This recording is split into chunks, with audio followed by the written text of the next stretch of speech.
Magandang araw mga bata! Nakapag-almusal na ba ang lahat bago pumunta sa school?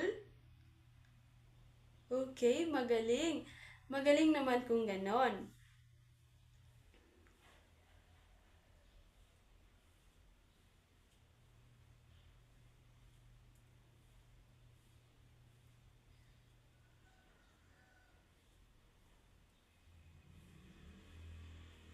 Bago natin simulan ang araw natin ngayon, maaari bang tayo magsitayo at manalangin ng sabay-sabay at ito ay pangungunahan ni Usman. Usman?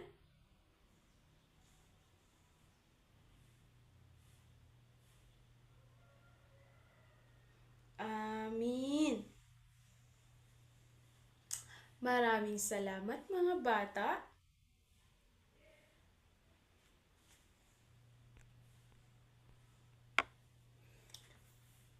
Maaari na kayong maupo dahil mag-check ako ng attendance sa araw na ito. Sabihin lamang na narito kayo kapag tinawag ko ang inyong apelyido. Naintindihan ba? Daluma? Manda? Minor? Ampaso? Magaling! Mukhang kumpleto tayo ngayong araw.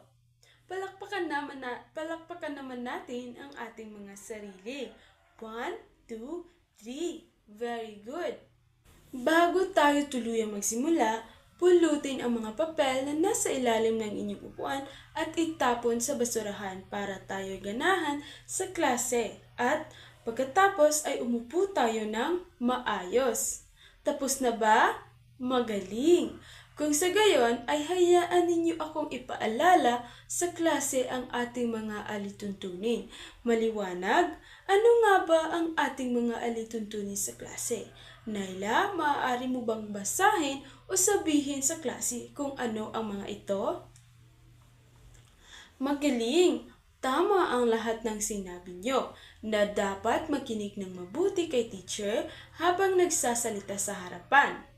Itaas ang kamay kung mayroon mang katanungan at maging magalang sa lahat. Naintindihan ba?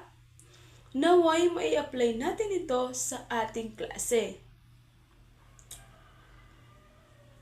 Ngayon, suriin naman natin ang ating naging takdang aralin noong nakaraang araw. Balikan muna natin ang takdang araling ipinagawa ko sa inyo noong nakaraang araw.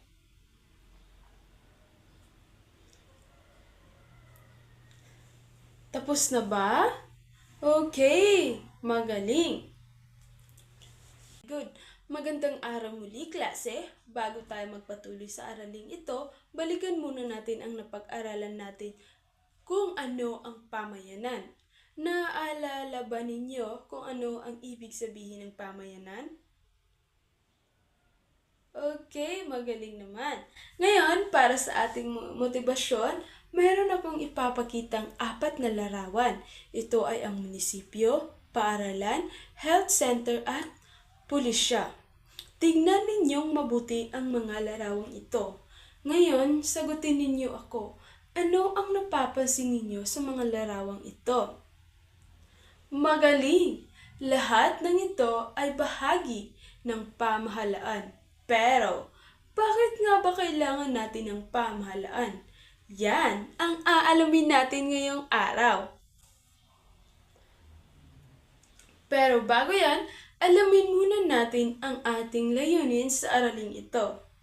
Sa pagtatapos ng aralin, ang mga mag-aaral o kayong mga mag-aaral ay inaasahang makilala ang karapatan na at tungkulin ng sangay ng pamahalaan sa isang demokratikong lipunan, nasusuri ang mga sitwasyon na tumatalakay sa paglabag at paggalang sa karapatan at naipapakita ang aktibong pakikilahok sa pamayanan, ating pamayanan.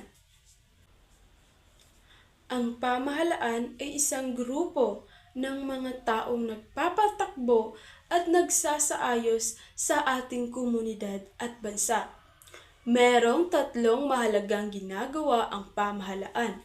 Una, sila ay nagbibigay ng kaayusan. Pangalawa, nagpapatupad ng batas at pangatlo, nagbibigay ng serbisyo tulad ng edukasyon, kalusugan, kalsada at kapayapaan. Pero sino nga ba ang mamamayan? Kayo, tayo, lahat tayo ay mamamayan at ang mga mamamayan ay may karapatan at tungkulin. Naintindihan ba? O ngayon naman, para sa grade 6, kailangan ninyong malaman ang tatlong sangay ng pamahalaan. Ang una ay ang ehekutibo, nagpapatupad ng batas, lehislatibo, gumagawa ng batas, at hudikatora, ang humuhusga at nagbibigay ng katarungan. Lahat sila ay nagtutulungan para walang abuso sa kapangyarihan at ang tawag dito ay checks and balances. Naintindihan ba ang sangay ng ating pamahalaan?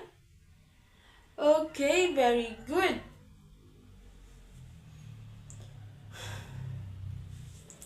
Bakit nga ba mahalaga ang pamahalaan? Una, sila ay nagpapatupad ng batas. Pangalawa ay nagbibigay ng serbisyong panlipunan.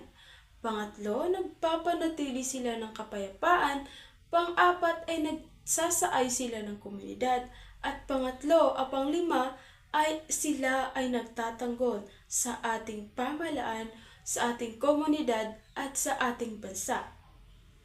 Inyong karagdagang gawain para mas maintindihan pa natin lalo ito, mayroon akong inihanda dito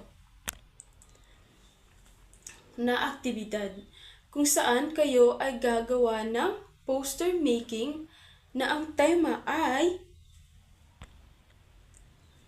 Mabuting Mamamayan Ako. Ang panuto ay gumuhit ng poster na nagpapakita ng dalawang karapatan at dalawang tungkulin ng isang mabuting mamamayan. Pangalawa, siguraduhin ang mga bawat larawan ay malinaw at may maikling paliwanag. Pangatlo ay pumili ng isa sa mga sumusunod na tema. Una ay malinis na pamayanan, ligtas na paaralan, karapatan ko, responsibilidad ko, at pang-apat, ipapasa ang mga output sa papel na oslop o bond paper. At narito ang ating gabay na tanong. Ano ang ipinapakita ng iyong poster tungkol sa pagiging mabuting mamamayan? Pangalawa, bakit mahalaga ang pagganap ng tungkulin nating mga mamamayan? Para naman sa aktibidad ng mga grade 6, meron din akong inihanda para sa inyo. Kung saan pinamagatan itong mini research, serbisyo ng pamahalaan sa aming barangay. Narito ang panuto. Una, piliin ang isang serbisyo ng pamahalaan sa inyong barangay. Halimbawa, basura, seguridad, kalusugan, edukasyon at kalinisan. Pangalawa, sagutin sa maikling talata ang mga tanong. Una ay ano ang serbisyo ang napili mo? Pangalawa, sino ang nagbibigay ng serbisyong ito? Pangatlo, ano ang kahalagahan nito sa mamamayan? At pang-apat, ano ang maaari mong maitulong bilang bata para mapabuti ito? Isulat ito sa isang malinis na papel at ihanda ang sarili para sa maikling presentasyon. Merong isang minuto hanggang 2 minuto na ibibigay sa iyo.